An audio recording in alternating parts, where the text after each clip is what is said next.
Parents, your child does not need attention. They need direction. Be the voice that teaches them moral, that teaches them respect, and that teaches them faith. Because at the end of the day, you are still the most important influence in their lives. So in today's podcast, Cece and I, we're going to go over some of the things that you can do as a parent to make sure that you influence your child a positive way. Stay tuned. Hey everybody, what's up and welcome back to the Blissology Podcast. We are so glad you are here with us today. My name is Will and I am with... I'm Cece. Hey, Mr. Friends, welcome back to the podcast. We are so glad that you're here with us today. And please don't forget to subscribe to the channel so you always catch our new episodes. Absolutely. And as always, before we get into today's topic, yes, we want to share a blissful moment with you. Now, that's either something that we've done, something that happened to us, or something that we are looking forward to doing. That's right.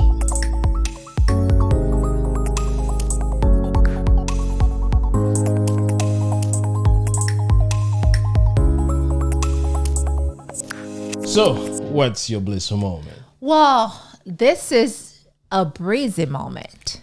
How about that? This is a breezy moment. And what happened? The breezy moment is we had our guinea pig's birthday last week. Happy birthday, Roxy. Happy birthday, Roxy. Happy birthday to you. You're one. Are you two? Are you three? Are you four? Are you five? Are you six? Are you seven? Are you eight? Pew, pew, pew. They got her a tutu, a very nice tutu with a little hat and a little skirt. We had a great time. I mean, she got a nice bath. You bathed her and you were very nice by saying a few words. Yes, the word that I said is the amount of inconvenience that guinea pig caused me. You were as much part of it as we were. Yeah, I did give a speech, and I wonder. I'm hoping they heard me. I said how inconvenience and stuff that I got to do for that guinea pig. Well, Roxy. But listen, whether I like it or not, she is part of the family. She is part of the family, and she knows that, and she knows that, and if she's not, if she doesn't see the girls outside, she starts squeaking, she starts calling, and she knows when I'm outside, she knows mommy is there to feed her, and she knows that I'm going to give her all the nutrition that she needs. And listen, when you have a pet, whether if it's a pig or a guinea pig or a fish or whatever it is, you got to take care of it. And mind you, having a pet for 8 years is a long time. That's a lot of cage cleaning for me. Now that we've had a blissful moment, right? We had a birthday party for our guinea pig. Roxy. Now let's get into today's topic. Yes. Every week we talk about relationship. We're talking about life lessons, and those are things that matters. Today we're talking about parenting in the digital world. Yes. The world of the social medias, the phones, the computers, the TVs, right? The iPad. And more specifically, who's shaping your child's morals and values? That's because right. when we really think about it, our kids are growing up in a time where influences are everywhere. Yes. The phone, the people that they're texting back and forth with. What they're seeing in social media, what they're watching on TV, all that influenced them. You know what? And it's not like when we were kids. Yes, we had televisions, but back in the days, our parents, they made sure we knew the difference between right and wrong. And they set boundaries. There were consequences if we break those boundaries, or if we did something that's not right, there were consequences to pay, right?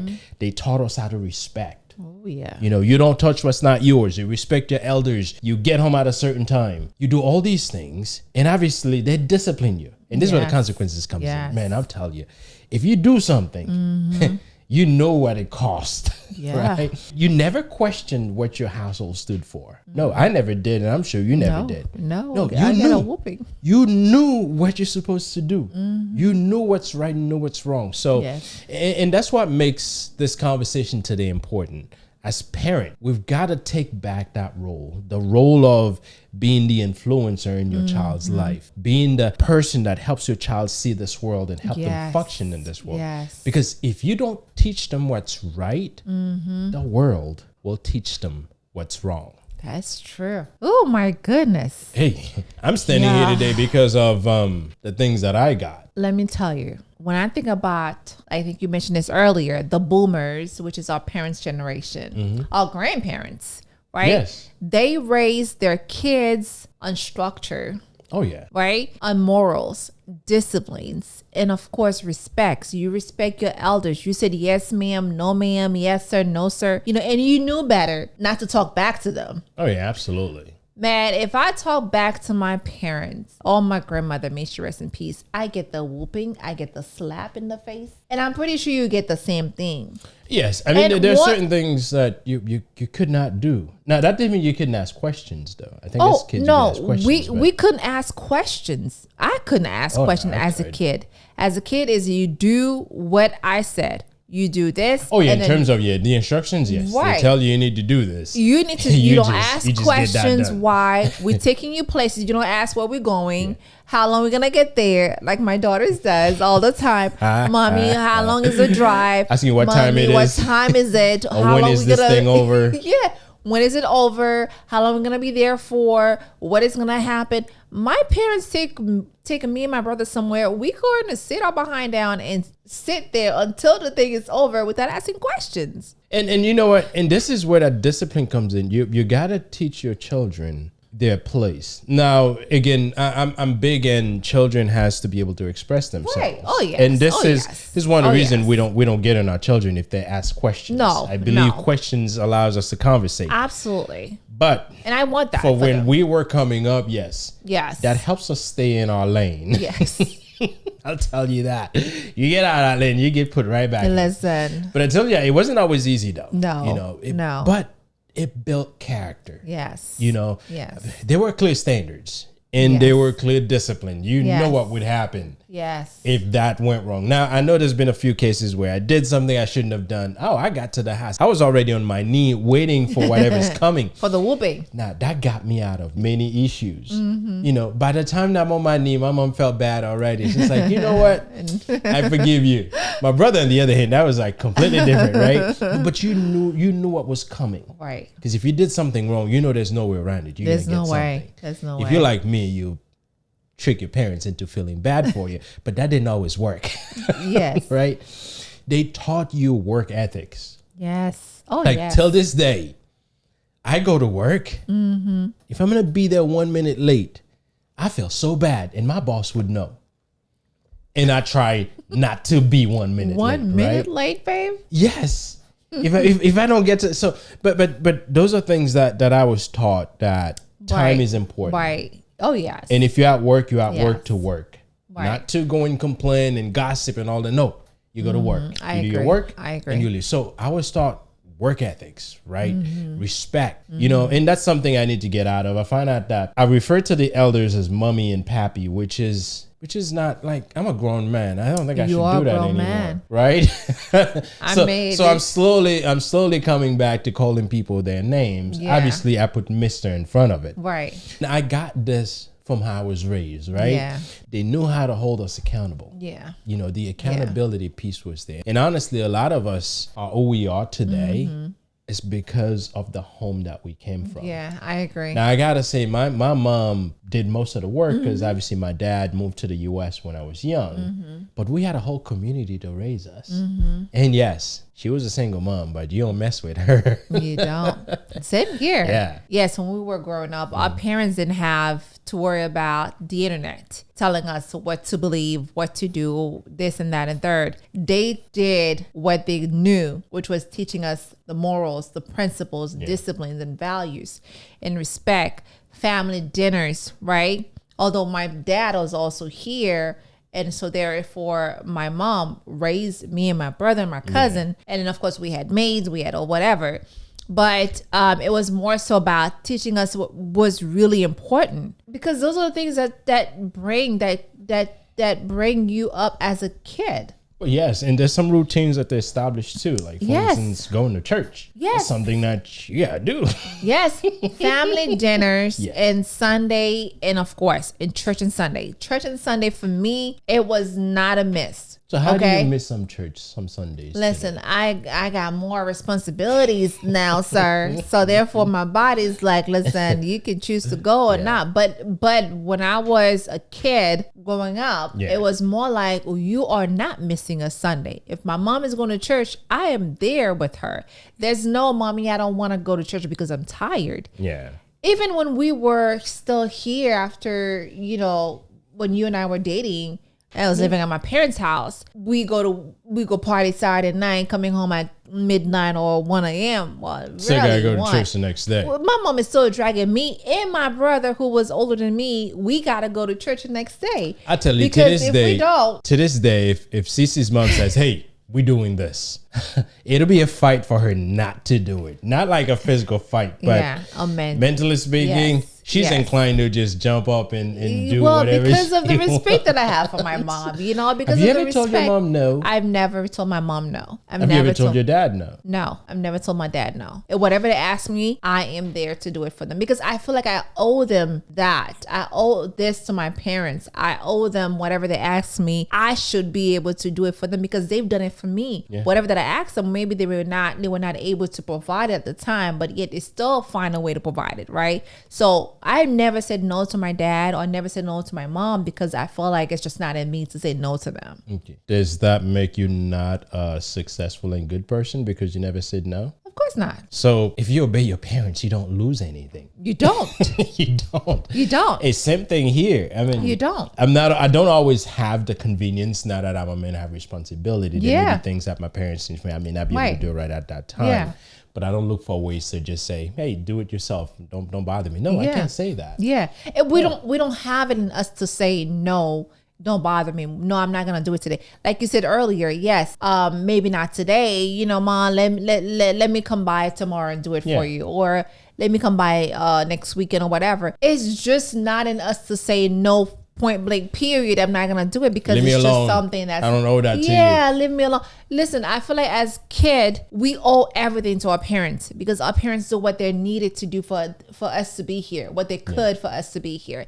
And I think you mentioned this earlier, a sense of structure when you have church on Sundays, you have family dinner, and you have these things. We had a village back home. Yeah. Right, a village that help you raise your children. We had aunties, uncles. Yes, on both sides too. I grew up around people. And there's nothing wrong with having a village that helps you raise your kids. But now I feel like our kids are being raised, but what they scroll through on social media, but what they see online. Yes, and we are fortunate to have all that. Our parents to have that, and like right now, you and I, we're raising our children. We don't have a village.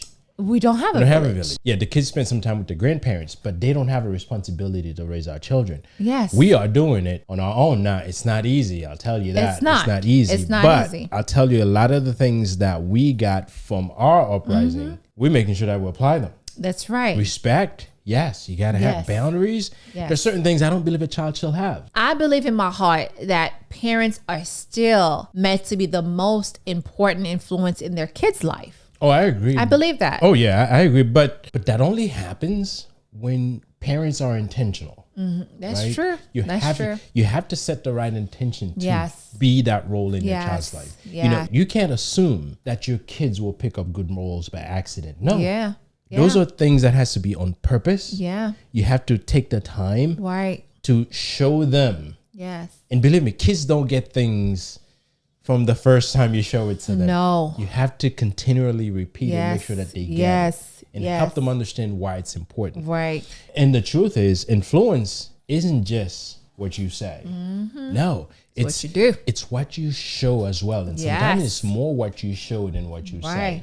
Right. Kids are watching how we talk to each other. Not just the word we say, but the body language. Do we seem pissed? Do we seem upset? Yes. They're seeing that. They're looking, they're paying attention to how we handle stress. Mm-hmm. Are we being short with each other because there's something's going? They see that. Yeah, they can tell. How do we treat other people? Yeah. Not just how we interact with each other, but how we interact with other people outside the family. Yeah, they are learning through observation, right? Not just conversation. So we have to be very mindful as to what we do around our kids, because everything we do sets the example. Yeah, I agree. Because when you teach honesty, kindness, and discipline at home, you know, you setting your child up to make sure that they have better choices in life outside of their homes, right? Because listen, let me tell y'all something. When kids go to school, they get some stuff from their friends or the teachers or whatever. But when you teach them those things that I mentioned earlier, honesty, kindness, and discipline at home first, you're setting your child up to make better choices. And this is what's going to happen. They are going to make sure they know, you know what, my mommy and daddy don't do this at home. And it's important for your kids to say these things, not be afraid of saying these things. Yeah. We don't do this. We don't talk like that at home. And I don't want to be a part of this. But parents, when we too distracted or disconnected with our children, we leave so much space for the world to step into their little world, their little mind.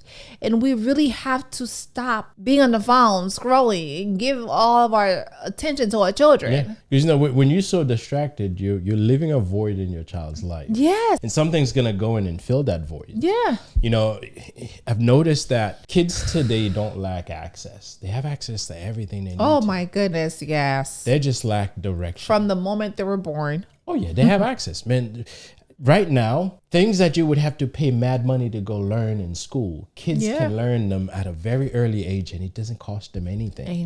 Right? Anything. So they have access. They just don't get the directions they need. They're seeing everything. Yes. But not being taught how to process them. That's true. It's TikTok. And especially when we're in this world, there's a lot of make-believe. Like you and I, we see things. We know that it's entertainment. Yeah. Yeah. Some kids see stuff, they think that's real world. They need someone to be with this. And you know what? That's not how things happen. This is just for you to laugh. Take it for that. But there's ways things happen. So kids need to learn how to process things. And it's easy for parents to say that, oh, my child knows right from wrong. But do they really? Right.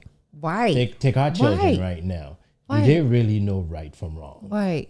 You know? Because here's the thing. What's right and what's normal are two different things. And our kids may be seeing what's normal every day. But just because it's normal, that doesn't make it right. And they need to be able to make that distinction. That's true. That's good. Oh, that's really good. And believe me, the world that we live in does not love your child the way that you and I do our children. Right. The world will give them opinions. They'll give them thoughts. Because a lot of these things, and I'll tell you, a lot of these influencers they watch, yes, they're sharing opinions. But I tell you, those opinions are not home values. No, they're not. That's why morals and principle matter.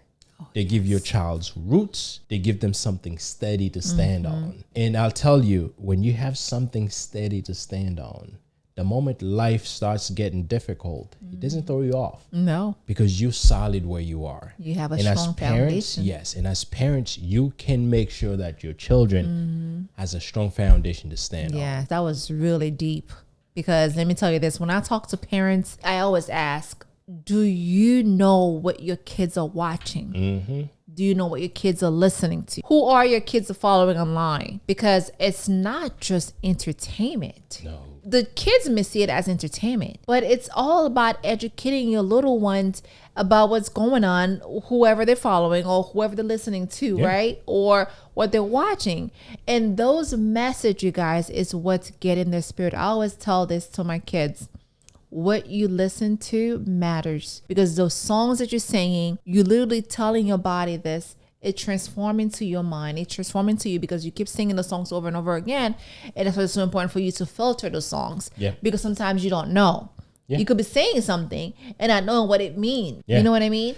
And or you could be watching something, but that something has so much negativity to it. And then you, out of nowhere, now you start feeling some type of way. You start feeling weird.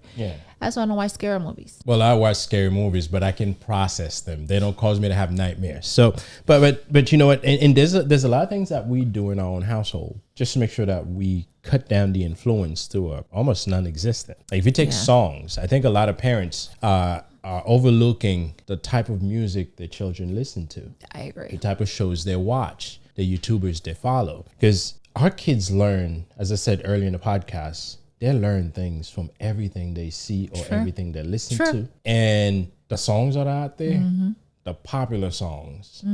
Sometimes you hear the words that are being said in those songs. It's like, so that's why we don't, Cece took the initiative. I can't take credit for it. Our kids only know of gospel songs. They do. And there's nothing wrong with that, because I'm sure there's people that's going to be saying things, or they're too Christian. And there's nothing wrong with being too Christian. Listen, there's a lot of nice gospel feel-good music. Yes. Right? Oh, yes. So, and obviously the gospel genre has evolved where they can, but the words that are being said on it, it's all God related. We need God every single day in our lives, especially the children. So we do that. Like rap songs, I don't even listen to that. We don't listen to rap songs. R&Bs, I don't even do that. Rock, I never did. Country, never did. Yes. The only thing that I listen to in the office is when I'm working, and I listen to Part 96 because it does bring me back to my old days in high school. Even the songs had some crazy words. That's in the office, and it is at a minimum volume. And there's nothing wrong with that. Yes, I know the kids eventually, when they get older, they listen to whatever they want to listen to. Yeah.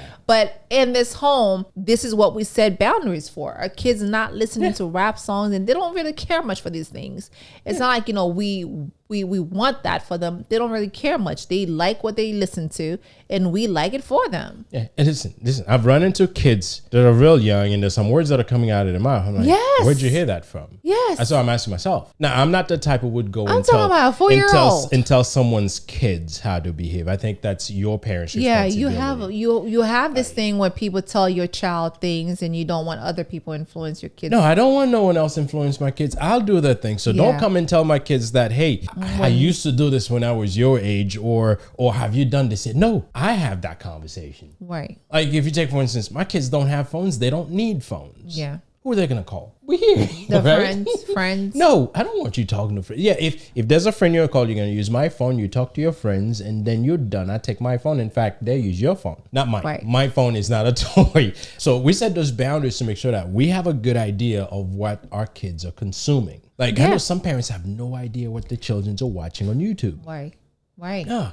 Hey, listen, we filter what YouTube watches. Listen, not just YouTube, because I'll tell you this, when it comes to what my kids are watching on Disney, on Netflix, on YouTube, I make sure if we're watching a movie night on Friday night, this is what we've been doing that for the last 10 plus years. If we're watching a movie on whichever of these platforms, I look the movie up first. Go and see what the review said. What it was, like a good movie. What is the is something that my kid can watch? Is it going to influence them?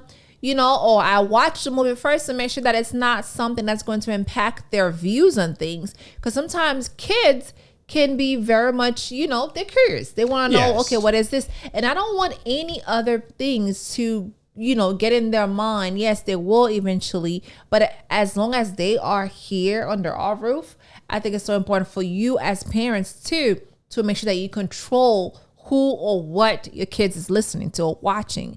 Yeah. Because y'all need to really start setting boundaries. Don't be like, oh, my kid is on the iPad, or they're watching something on their laptop. And you have no idea what they're watching. And you have no idea. You have no idea. Whether if it's boys or girls, it is so important. As long as your kid is still a kid, a teenager, that's something else. As long as, even a teenager, I'm sure you are going to do the same thing to your kids. Well, because my husband is very much I'm a strong believer on, you don't start setting the right example for your children or set the right expectations for them when they've reached that teenage years. True. It starts early on. Sure. If you wait until your child at the early teenage period, you're probably going to lose that battle. Yeah. Now, I say probably because depends on what you were already doing. You may, right. But it starts early on. Yeah. And really starts setting those values. Mm-hmm. Yes, my kids, I expect them to be different than most. Because we don't put this into our kids' age where because you are a teen, you're going to act a certain way, you're going to wear makeup, you're going to do this. No, we don't baby our children. However, we feel like the world always trying to make you feel like you should go to Sephora, you should wear makeup, you should wear lipstick. Because you are a teen, you should act a certain way. But this is something that the world, say that you should do. But when it comes to you as your parenting, like you who's raising your children, who feel that this is what God wants you to do, that is important. I don't care what people said how I should raise my kids. Unless if it's my mom, my mother-in-law, that's different. Well, I still believe that I get to make the last call. You still do. I'm more like, okay, babe, your mom say we should do this. Should we? It's gonna be like, I'm gonna listen to it. I'm gonna make an assessment. Do I want to do this or do I not? And if I don't want to do it, I'm not going to do it. But I believe that if my mom or my mother-in-law tell me something, they will never recommend something that's bad for the child, right? But there are some non-traditional approach that we may take. My husband will be like, let me think about it first. But if they disagree, yes, I'm going to think about it to see, okay, is that in line with what we're looking to achieve? And if it's going to take us in a different route, I'm not going to do it. Yeah, I'm like, listen, babe, mommy said we should do this. Let's do it. My husband's like, no, pause. Let's put a break to it first because I don't. Sense. Yeah, and you know, I strongly believe that we have to allow our children to be children. Yes. Not force them to, because believe me, if I wasn't allowed to be a child, there's a lot of things I would have missed out on. I agree, baby. And I'll tell you, there's one thing I do right now is because as a child, I did get to be a child. And I agree. Can you remember when we were children, like we'd get on a bike I didn't do bike much, but we go outside and play.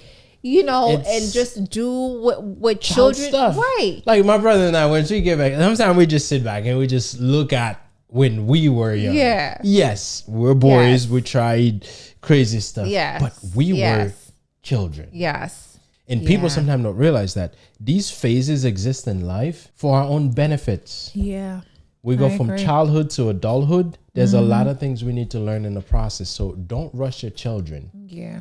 Don't give him so much responsibility early on that they forget to be a child. Oh my God, baby. Yes. Say it one more time. Don't give your child so much responsibility early on. And I know me sitting here, it sounds a lot easier than what's actually real. I know there are real challenges out there for parents. Yeah. But you can't forget that you're a parent. Yeah. And sometimes there are changes you can make in your life. There are financial responsibilities that you are thinking about taking. Before you take it. Think of what does that mean for me as a parent? Yeah. I know there are people that says, man, I want to get this big house, this expensive car, so I'm going to work 2 jobs.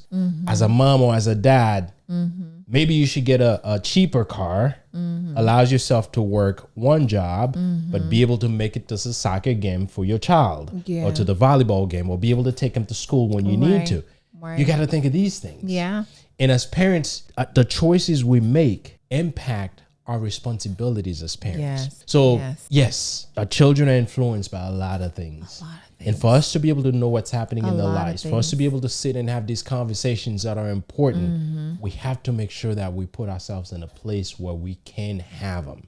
Yes. And that means we need to know what our role is as parents make sure that we act accordingly. Yes. So yes, conversation with children are important. And I'll tell you, if you don't do those conversations, strangers are going to have those conversations with them. Yeah. And sometimes we used to think it's when your child goes out and speak to someone, that's when they have those conversations with strangers. No, they could be sitting right next to you on their phone, having conversations that are influencing their lives without you even knowing. Yeah. Yeah. So make sure you have that connection with your child. Make sure that you can sit down with them. Watch their favorite shows with them.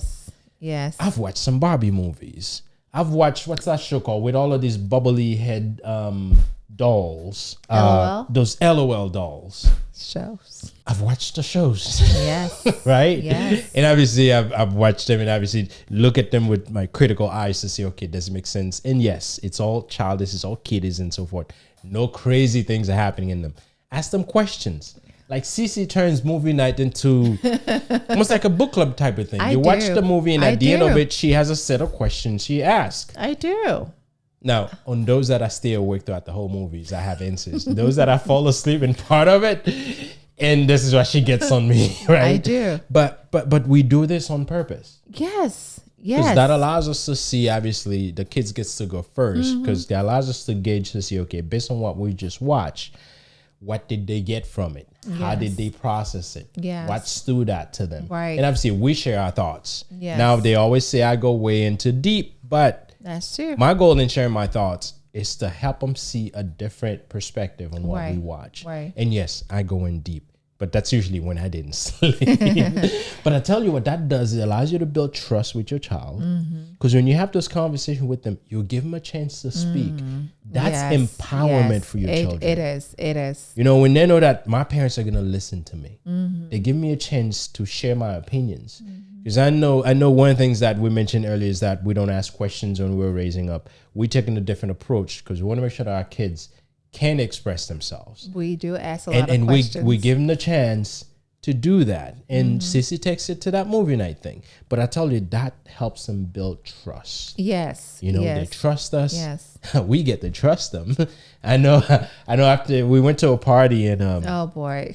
and after the party, my oldest daughter said she had some concern. And she sat Sissy down and expressed how she felt about the dress that mommy was wearing. And she expressed the reason why she felt that way. And I sat there and I says, you know, I love that dress. I said Sissy could wear it, but I understand her point. And I supported her point. Yeah. I told her I've had some criticism when Sissy does things differently, but although I said yes to that dress, but you know what, that gives me an opportunity to see how she sees things and how she reasons. Right. And yes, listen, I'm proud of our children. And I think a lot of what they do now is because of the path that we've taken. Right. And no one is going to take us off that path. I think God gave us a responsibility to be the main influence in our children's life, and we're going to do it however we can. Yes. And yes, we're not controlling them. We're guiding them. Yes. And we're going to do the best we can to guide them the best way we can. It's a connection. We're connecting with them. Well, you know, the biggest thing in this is that when your child knows that you listen to them, they value your feedback more because they feel heard. So if you ever want to guide your child and you want to listen to them, let them tell you. Now, once you go, don't start criticizing, telling them how bad, how wrong they did. No. Listen to them. If you agree what they do. You can always say, if I were you, I'd probably do it this way, and this is why. Yeah. And I take that approach on many things with our children. Right. I listen to, I don't care how wrong they may be, I listen to them. Because there's a lot of, no, I don't fall asleep. I've fallen asleep on your conversations, but I do give them the attention. And that's to say, because there used to be a time when they were going to come in and want to tell me something. If I'm in the middle of something, tell me I can't. Now I try to just stop and then listen. And I think it's something that, you know, that is important. That's something that we do here in this household. We listen to our children. They are little people. Oh, yeah. They have thoughts and questions. So yes, you ask, you get answers. Matthew 7 verse 7 says that. Ask and you shall receive. I do understand and I do appreciate when we, you know, in this household, we take that very, very, very seriously. We let them speak. We let them ask questions. Yes. And we as parents, we have to be able to answer your children. And don't be afraid to answer them. Don't be afraid to parenting them. Okay? Don't let them go on Google and find the answers because our parents don't. And if you don't know the answer, Google it together. Yep. You know what, babe? I'm not sure what this is. Let's go search it together. There's nothing wrong with, I do it all the time. If I don't know something, I said, you know what, babe, give me a second, or I'll ask daddy. All right. I'll ask daddy if they don't know the answer. And he's not ashamed to say I don't know the answer. Yeah. Because one thing we got to have our children understand that no one knows it all. And it's okay to not know. And it's not a hit on your ego or your self-esteem to not know. Well, yeah. And it's okay to not know. Yeah. Let's find it together. Let's find it together. Let's learn it together. And one thing I always say is don't be afraid to set boundaries. Oh, yes. It's because awareness doesn't mean letting everything slide. Okay? It doesn't mean let everything slide. It means being involved, being present. Okay? Like you said earlier. Take the time off from work. You don't have to get 2 jobs because you can't be there for your kids' games or cheerleading or whatever. It means you are leading with love. You are leading. You are being involved. You are being a part of the kids' life. Absolutely. And you're doing the things that you're supposed to be doing as a parent. Yes, we understand there's bills. There's a lot of things that gets in the way. But if you really put time aside to really listen to your children and say, you know what, this is what mommy and daddy got going on. And you can explain to them what the reason why, if you can't be there, and they'll understand. Some kids can. Some kids can be selfish. It's important. Raising a child is like this. You plant a seed in their mind and weeds will grow. Weeds will grow, just like on any gardens. But you have to be intentional about caring for that seed so it can grow, and every day just going in and getting rid of those weeds. Yeah. And you got to do that with your, for your child. You plant the seed, you plant the principles in there, and you consistently being there with them to make sure that they are following what you've done. Yes. Which means if I taught you this and today I noticed that you've done something different, we're going to have a slight conversation about it. Not punishing you yet, but kind of see where you are. Maybe you didn't understand. Yeah. Right? Yeah. Maybe there was some other reason that caused you to have gone that route. Give you a chance to explain yourself. Yes. Because it's important. And that's why it's important to be present. Yeah. Because there's certain things you will not see if you're not there. You're not there. No. And guess what? Someone else is going to keep spreading more weeds. And before you know it, that seed you planted will die. So be there for your child. Yes. And nurture their mind. The garden that you planted, the seed you planted in their mind. Hey guys, if you're enjoying this episode, remember to like, subscribe, and share it with anyone you think who needs to hear this. Sissy recently made a guide available free to you. It's about unlocking your full potential. The link is in the description below. Go ahead and download it. It's free. Now let's get back into the episode. So I think of morals like roots, right? The stronger they are, just like a tree, the stronger the roots are in the ground, the less likely that tree will get knocked down by a hurricane. I mentioned hurricane because we live in Florida and it happens, right? They are stable. Yeah. The stronger your children's morals are, the more stable they are, right? The world can't easily change them. And I'll tell you, things will change around them. The world will change. The trends will shift. But if your child knows who they are and what they stand for, it doesn't matter what changes around. That's true. Nothing will be able to shake them. Well, look at us, for example, right? We came in here when we were in our teenage years. I think I was 13, 14. Yeah. And I didn't really give my mom or my parents a hard time because of the morals and the principles. Oh, you know what she would do. And trust and believe. Okay. Trust and believe that I know what my mom would do to me if I happened to step out of line. I know that I would listen. My mom don't play. But what I'm saying is I came here when I was like, a teenager. And I could have been like, you know what? This is the age where I do whatever I do. I go wherever I go. I be wherever I want to be. But I had the morals and the principles that my mom installed in me. And the fear. Because the Bible say fear of God and fear your parents, because if you fear your parents, if you have this water, this here, and you move it here, and when your mama come home and says, who moved this? It was supposed to be here, you move it there. There goes the whooping. So of course I did not do the things that I'm not supposed to do. Yeah, you do what was expected. I do what was expected. No parent sets boundaries and expectations that will harm their children. No. Mm-hmm. I mean, we all want the best for our children. And that's why it's so important that it starts at home. Yes. Right? The lesson we live out become their standard. Kids don't need perfect parents. Cece and I, we got our problems. Listen. we got our problems. We do. But you know what kids need? They need parents who model what's right. Oh my goodness, yes. Like I have this thing that says, if I'm somewhere and I found some money on the ground, I will take it to wherever I find it and says, hey, listen, I found this belonged to someone else. Same here. I don't pocket it. Same here. And if my children are with me, I want them to get that. Yeah. Just because you found it, that doesn't mean it's yours. It's not yours. It belongs to someone. Yes. And that goes for a lot of other things. Right. I function as a straight arrow. There's no and that's not green. right. It's black and white. I operate this way, but I do it for a purpose.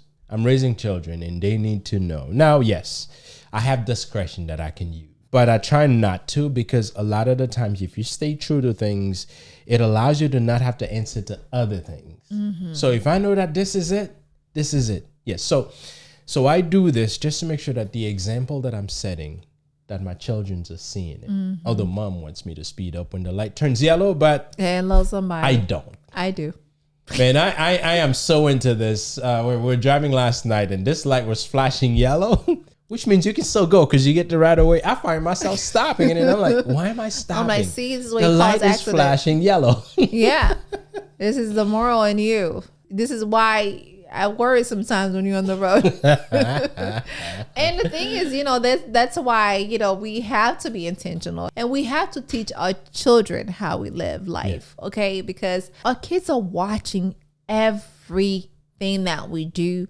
They are watching more than we think. And every moment is a lesson. Yeah. Okay. Every moment is a lesson. Babe, our generation has the opportunity to bridge the gap, right? Mm-hmm. To take what we've learned from our upbringing and mix it with how the world works now. Right. The discipline and the respect we got back then, I think that's important. It is important. I tell you, many kids are being brought this day. They don't respect anybody. Well, because they have absolutely no discipline. Because of what's called now gentle parenting. Well, they have a term for it now.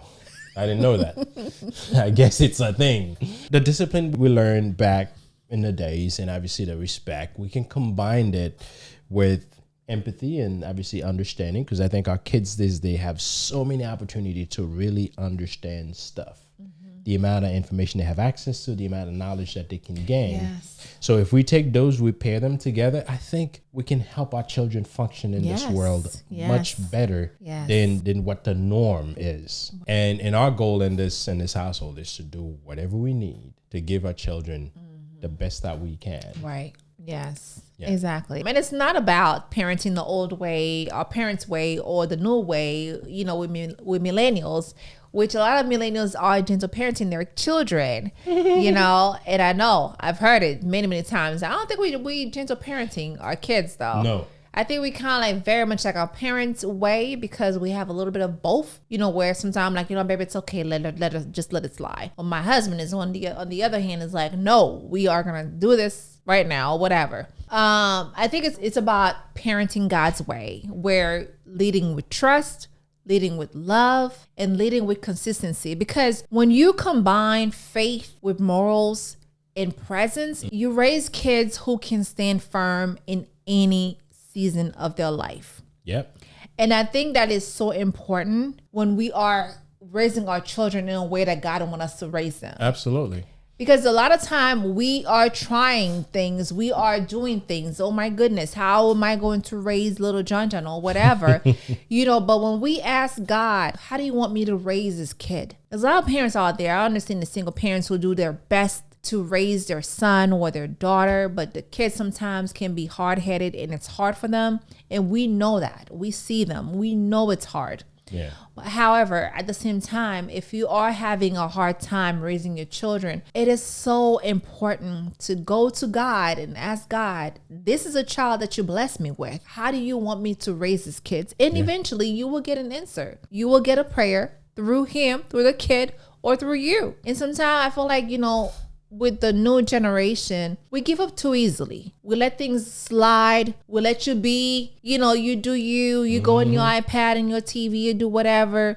Our children, I'm so grateful and blessed the way that they are. They don't really care much for new shows or TV, whatever's playing on the screen, or they don't really care much with whatever the trend. They don't really care much about these things. And I truly appreciate and grateful for the way they are. And of course, because of how we raise them, at the same time, there's kids who you could raise them however way we raise them, but they still want to be able to do what their friends are doing and act the way the friends act and do what their friends tell them to do. Parents, you need to understand that you are the parent and you are the most important in your kid's life. And at the end of the day, you have to lead your children and you are your children's role model. And it sucks to hear that, oh, so-and-so is my role model. This influencer is my role model. You, the parent, should be the kid's role model. You know what? You're so right. We have to ask God for guidance. Yes. And so many parents are trying to do this on their own. Mm-hmm. And I'll tell you, in this world, very few of us, I'd say, none of us can actually do things without God, especially if you want to do something right. So you got to make sure as parents that you ask God for assistance, but also show God that you're willing. Right. That you're willing to do what's necessary. Right. And raise your child in the presence of God. Amen. Right? If you have to work on Sunday, but on Saturday night you can catch a a live church stream service with your child. Yeah. Do that in person or live stream, as you mentioned. That is so important. Yes. And I know, hey, some people work, and you have to work because work is important. Yeah. But if it's a Sunday, if it's a Monday or Tuesday, whatever day morning, you can catch a 15 or 30-minute service, or just pray with your child. Yeah. Believe me, if your child hearing you asking God for strength so you can give them the best, and you do that every night, and you do that every morning, you wake up with them, that alone will let this child know that, you know what, my mom wants the best for me. Yeah. If she can kneel down, or my dad wants the best for me, if he can kneel down every day with me, asking God for guidance, he must really need me. So maybe I should start listening to him. Maybe what he tells me is instructions for God. So do that. Yes. So parents, your child does not need perfection. No, they don't need that. They just need you to be there. They need your presence. The world is loud. I'm talking about loud Than ever. Oh, jeez. Everywhere you go, everywhere the child goes, there's something telling him to do something. Right. But you got to remember, your voice still carries the most weight. So while you know the world is loud out there, within your homes, within your child's phone, wherever you can interact with your child, make sure that they get to hear you. Because what you model today becomes what they live tomorrow. Yes. So be intentional, Don't underestimate how much you can influence your child. Keep teaching them morals, keep showing them love, and keep setting the right examples. Yes. And it's not going to be easy though, but it's doable. It's not easy. And you don't have to think of it being like the grandest, the biggest thing you could do. It's not easy. Just showing them love. Maybe that you come in and you give them a hug every day you get home. Yeah. A hug. Or bring their favorite meal. Yes. So at the end of the day, you gotta think, what am I expecting, or what impact I'm gonna have on my child? And it's a guarantee. If you do those things, you will have the greatest influence in your child's life. Yeah. And I'll tell you, if you positively influence your child, that will make a big difference in their lives and in your lives. Right. So be a parent to your child. You don't have to be a perfect parent. You just have to be a parent. Now, what a parent means is not just putting food in the fridge, though. It means being there for your child. That's right. If you can't be there 100%, at least be there 50%. Believe me, I'd rather take 50% of something than 0%. So, and the child knows it. If they can, listen, I know parents who can actually run from work to their child's place in their work uniform. Your child sees it. When you could have easily not show up, but you do your best to be there. Yeah. Now, don't make it a habit to always do, because the child can easily see that I'm not that important, that you keep showing up from work. Maybe some days you show up from work. Other days you kind of plan it just to be there from the get-go, right? Yeah. So be the parents for your child. So guys, I know that this was a long conversation, and it is important. And for that, I want to thank you for tuning into the podcast today. If this episode spoke to you, as a parent, or maybe a parent, share it with that parent. Yes. Maybe they're trying to raise a child and they're having difficulties. This is a great reminder that with faith, with discipline, with purpose, with some sacrifice, they can get there. Yes. Right? And remember, love takes effort. It takes being intentional. Yes. And it also takes prayers. Lots of it. If you're willing to do these things, you will succeed. Absolutely. So until next time, keep being the greatest influence in your child's life. Keep showing them how to love and how to respect and how to have faith and how to be a valuable citizen in this world. And I'll tell you, if you do these things, you are golden. So until then, everybody, take care. Peace.